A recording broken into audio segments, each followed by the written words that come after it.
8 अर्बको नयाँ संसद भवन। सिंहदरबारको पर्खालभित्र एउटा यस्तो संरचना ठडिएको छ जसको चर्चा त धेरै भयो, तर यसभित्रका रहस्य र वास्तविक तथ्याङ्कहरू सायद तपाईलाई थाहा छैन। आज कुरा गरौँ करिब 8 अर्ब खर्चिएर बनेको नेपालको नयाँ संघीय संसद भवनको। सुरुमा यो प्रोजेक्टको कुरा गर्दा 172 रोपनी जग्गाको चर्चा थियो, तर काम सुरु हुँदै जाँदा छिमेकी सिंहदरबारसँगको सिमाना मिलाउँदा यो अहिले 156 रोपनीमा समेटिएको छ। यो कम्प्लेक्सभित्र 12 वटा अलग अलग ब्लकहरू छन्, जसमा संसदीय समितिका कक्षहरू, पुस्तकालय, भिभिआइपी ब्लक र आधुनिक छापाखाना समेत समावेश छन्। यी सबै भवनहरू एकअर्कासँग प्रविधि र सुरक्षाका दृष्टिकोणले पूर्ण रूपमा जोडिएका छन्। यो केवल एउटा भवन मात्र होइन, यो नेपालको नयाँ डिजिटल सत्ता केन्द्र हो। अब कुरा गरौँ यहाँको सबैभन्दा रोचक पाटोको, राजनीतिक दलहरूको आफ्नै 5 तले भवन हो। तपाईले सही सुन्नुभयो, यो नयाँ परिसरभित्र राजनीतिक दलहरूका लागि मात्रै एउटा छुट्टै भव्य भवन बनाइएको छ। यहाँ सानादेखि ठूला हरेक दलका लागि उनीहरूको आकार र आवश्यकता अनुसार निजी कार्यालय र आन्तरिक बैठक कक्षहरू छुट्याइएको छ। अब दलहरूले आफ्ना रणनीतिक योजनाहरू र गोप्य छलफलहरू यही बसेर गर्न सक्नेछन्। तर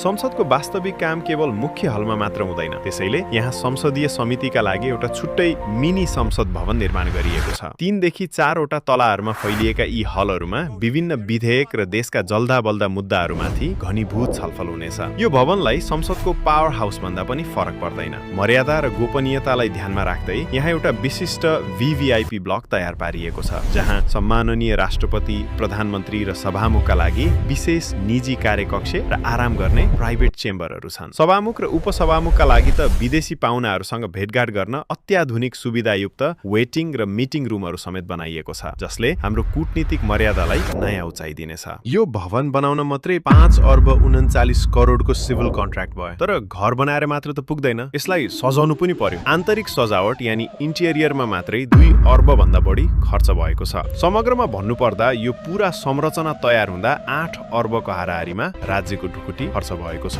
के यो भव्य भवनभित्र बस्ने हाम्रा प्रतिनिधिहरूले जनताका समस्यालाई पनि त्यत्तिकै भव्यताका साथ समाधान गर्लान् त? 8 अर्बको यो संरचनाले केवल शहरको शोभा बढाउने होइन, देशको अवस्था पनि बदल्नु पर्छ। तपाईलाई यो नयाँ संसद भवनको बारेमा के लाग्छ? आफ्नो विचार कमेन्टमा लेख्नुहोला। यस्तै जानकारीमूलक भिडियोको लागि मलाई फलो गर्दै गर्नुहोला। अर्को भागमा भेटौँला। नमस्ते।